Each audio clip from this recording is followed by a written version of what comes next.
Hi everybody, it's just Shauna. And in a previous video, I spoke about the upcoming movie Pressure, featuring Brendan Fraser as General Eisenhower. And sort of like the planning and the lead up and the exercises towards D-Day and, the great stakes behind it.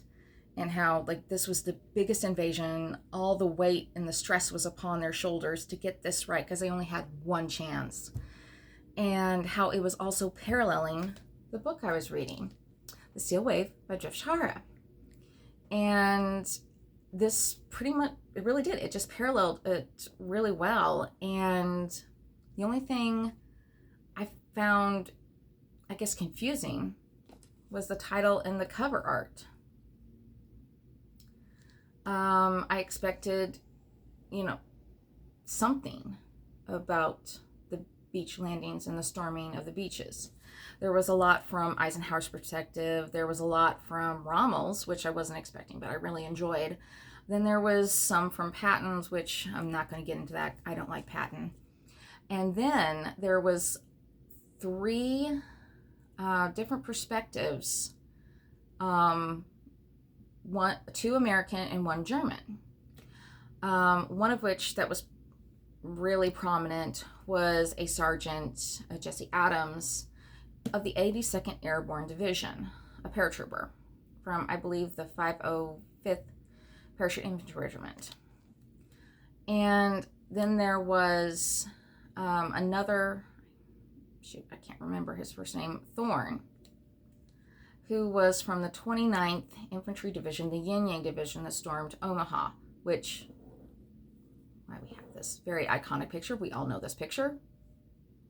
I mean, it's one of the brutal scenes of history that, we know everything that was at stake at that point, and these men continued on. And then the title, The Steel Wave, is, my mind automatically goes to the landing crafts, the armada, the battleships. That's what I was expecting, peppered throughout this. These three tabs here, this one and this one, is from the American soldier Thorne, and this is from a German grenadier. It was in a pillbox along the coast of Normandy. That's it.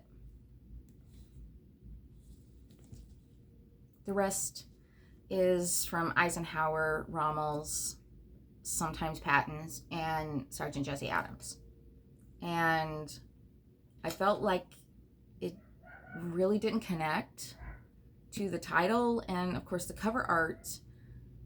Now, I love reading about the airborne. I mean, my grandfather was airborne, and I enjoyed it. I enjoyed reading about it, and I don't know as much about the 82nd Airborne as I do about the 101st.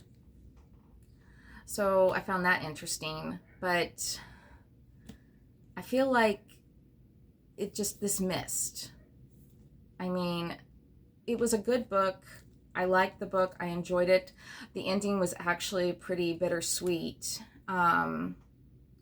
It led past the D-Day invasions, past the July 20th, if you remember what happened with Hitler and what happens with Rommel because of it.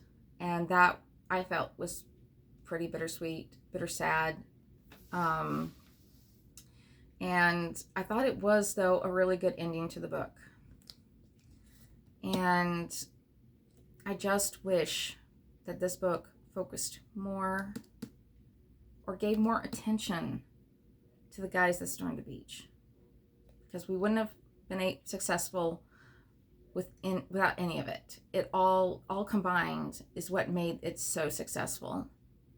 And I just felt like it was a little bit of a disservice. I would still highly recommend this book. I enjoyed it. But if you're going into this, it is not going to be about the beach landings. It's going to be a lot about the planning, the lead up, a lot about the stress and the burden that's weighing upon Eisenhower's shoulders, which I really enjoyed reading that part. I can't imagine the stress of that. But it the it should have been somehow more. I guess the cover centered a little bit more either on Eisenhower or even the airborne, because with just 2 chapters dedicated to such a massive part of the invasion, I don't think it's fair. And I guess that's my one criticism about it.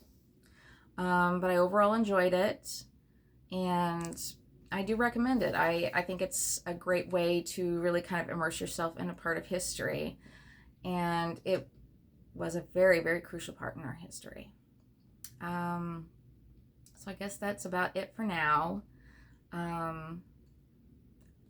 Let me know if you decide to read it. Bye.